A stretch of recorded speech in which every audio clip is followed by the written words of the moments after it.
It's Christmas time, and one of my favourite things about this time of the year is the Christmas films. But I'm gonna be real, Netflix hasn't really done a great job of releasing films this year. I'm just gonna name a few of the Netflix flops that I really thought would be awesome. Merry Gentlemen, Our Little Secret, and Hot Frosty. I think you can just tell by those titles that those movies were not it. So of course I had to head to my old friend Prime Video and see if they had any good movies. And I actually did find a Christmas film, which is Christmas in Lagos. Now in today's video we are going to break down the film and I'm going to tell you guys if it's actually worth watching. Okay, so we're just going to start off with getting the statistics out of the way. So this film on IMDb is rated a 4 out of 10 and the synopsis of the film is: romance is in the air when the beat drops for Lagos' dirty December. Fiyin is convinced her best friend 𝐒𝐓 is the love of her life, but is shocked when he returns home for the holidays with a secret fiancé. Bemi is torn between her boyfriend and it just stops there. They missed out a word or something. Let's just start off by analysing Fiyin and 𝐒𝐓's relationship. So Fiyin wants to go and marry this guy who is her best friend, but let's keep in mind that she's rejected him many times in the past and she's had previous boyfriends which she claimed were the love of her life, and now she's come running back to this guy when she has no one else to go to. That just doesn't sound very good, does it? And the fact that when he comes home, she expects him to be proposing to her straight away when they haven't seen each other in ages and she's rejected him so many times. How does that add up? And the fact that she isn't even happy for her friend, her best friend, who has just got engaged. She just wants to tear them apart. Just no. Usually with these sorts of films where a girl wants to get together with a guy who's already with someone, I'm always rooting for the girl who is single and wants to get someone else from someone else, if you get what I'm saying. But in this case, I really want 𝐒𝐓 to stay with his girlfriend that he wants to marry and not go back to Fiyin. And the reason that is because there was genuinely no character/relationship development between 𝐒𝐓 and Fiyin. They've known each other all their lives, yet we don't hear anything about their backstory, don't know which hardships they've experienced or anything like that. The only one detail they said about their relationship is that 𝐒𝐓 used to always give Fiyin her lunch when they were 5 years old. I don't even know how that links to them being together now. I mean, maybe 𝐒𝐓 just wasn't hungry. But then if we look at the relationship with 𝐒𝐓 and the girl that he's engaged to, their relationship is very strong. Unfortunately, the girl he's engaged to has lost her mum and her dad because they both died, and 𝐒𝐓 also lost his sister, and that's how they bonded the first time, which means they've dealt with similar experiences that have really affected both of their lives. And during the film, we can see how 𝐒𝐓's girlfriend, who he's going to marry, has really helped him get through this holiday season without his sister. In my opinion, if the film writers really wanted us to root for the relationship that wasn't happening, then they should have flipped it around, so it was like the girlfriend was the one where there was not much development and the best friend was the one that had a lot of relationship development with 𝐒𝐓.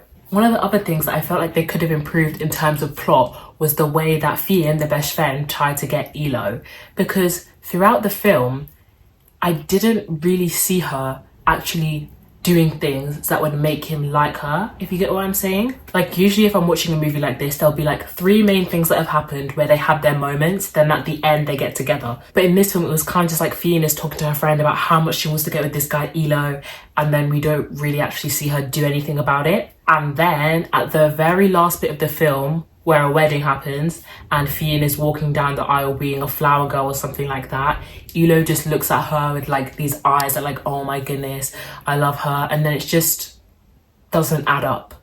Like there was no building point to that end result. And then of course they leave the wedding to get some fresh air, and then Fiyin decides to kiss 𝐒𝐓.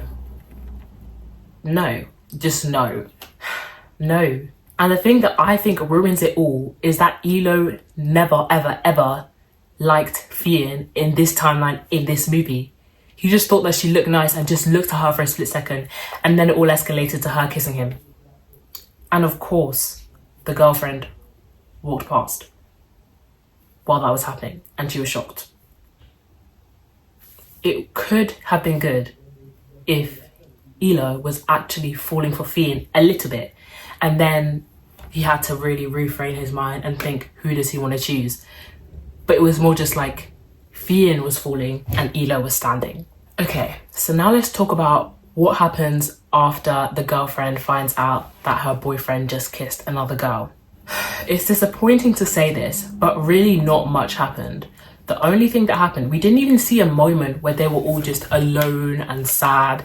It just like skipped a bunch of really useful plot points where all the characters could have just been sad and reflecting, and it just skipped forward to when Fionn went to go apologise to 𝐒𝐓, the guy that she kissed, and apologise to 𝐒𝐓's girlfriend slash fiance. And the part that breaks my heart is that 𝐒𝐓 and his girlfriend just apologised straight away. The moment Fionn came and did her apology, they just accepted it straight away, and that was that. And then we skipped a whole bunch of really important scenes that could have helped the movie, and it just skipped straight forward to the time where 𝐒𝐓 is going to propose to his girlfriend. And because he's forgiven his best friend Fionn so quickly, Fionn still helps organise the proposal, and then Fionn is there at the proposal. I personally think that the girlfriend should have just said that I don't want Fionn in my life anymore. That would have made it more interesting, because the girlfriend just accepted Fionn after doing that, like straight away. But I would say overall that the girlfriend's character was very strong. She portrayed elegance, and she was a very good character for the sort of role that she was playing. Okay, so as much as that sounds like your basic Christmas movie plot, I have to tell you, there were 3 more romances in this one film. Like, what? At most there should be 2. Okay, so moving on to the second romance. I'm saying this one now because it's really short. It's basically a romance between this lady and a mailman.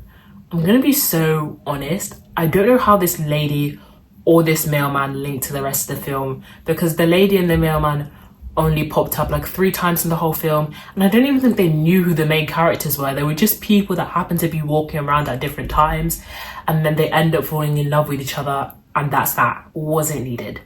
Romance number 3 is between Fionn's mum, and it's actually a love triangle. So Fionn's mum is torn between her childhood boyfriend and her adulthood long-term boyfriend. It was really difficult for Fionn's mum to just decide which guy she wanted to be with, especially because her husband died, so she doesn't really know if she was to commit to someone new, and that's a very understandable feeling. That was actually quite emotional, but unfortunately they kind of failed me again. This whole love triangle, there was not really much development on the love triangle. It was just like they obviously wanted us to choose the better guy, so they just focused everything on him, and then the other guy appeared in the movie a few times just saying the exact same phrase, and I'm pretty sure that exact same phrase is like, why would you choose that small boy, or something like that. He was basically just insulting Fionn's mum about Fionn's mum's long-term boyfriend. I hope that made a little bit of sense. And then after the mum has finally decided who she wants to choose in a whole span of maybe 30 minutes, she decides to get married, and the wedding is 1 week away from the day that she got engaged. I actually have no words. So they just whipped up a wedding, they had the wedding, and that wedding was the place where 𝐒𝐓 supposedly fell for Fionn, but in fact he didn't, and he just looked at her for like 5 seconds and that was it. Okay, so this final romance is between Fionn's cousin 𝐓𝐈𝐌 and this guy who is a musician. So the whole way she meets the musician, I'm pretty sure it's at some sort of event, and then they just start going on dates, and there's not really much development. Like, they just like each other to begin with. It was actually a cute relationship. It was what a side relationship should be like. Like, we don't know too much about it, but we just know that they're happy together. So that one I really actually enjoyed. It was just good, solid side relationship. But then the thing that I'm about to say, I don't really know if it's a bad thing or a good thing, but it was just a bit random. They decided to just throw Arya Starr in the film. They just decided to add an Arya Starr concert into the film. It was a little bit random, and I always find it awkward when these sorts of things happen in films. I found it weird the way they just added Arya Starr into a film. And then, you know, even though Arya Starr was only included for, let's say, 15 seconds in the film, the fact that when I searched up the film and the first person named on the cast list was Arya Starr, that just made me laugh. I want to now talk about the visuals of the film. I would say though that out of all the Nigerian films I've watched, this film had the best cinematography. The intro of the film was very solid. So this is like the first 1 minute. The way it just introduced everything was really good. and that I would say was pretty much a 10 out of 10. We really did get to see what Nigerian culture actually looks like at Christmas, and I did enjoy that aspect to the film. The camera quality was great, it was put together very nicely, but I do feel like in this case there was not meant to be too much of a cinematographic message. And that really goes with most rom-com romance movies. There's usually not too much thought put into the cinematography. The only rom-com that I've watched that really did have powerful cinematographic choices was To All the Boys I Loved Before, which I could do a whole video talking about what the different colours meant and stuff like that, but I'll stick to talking about this film.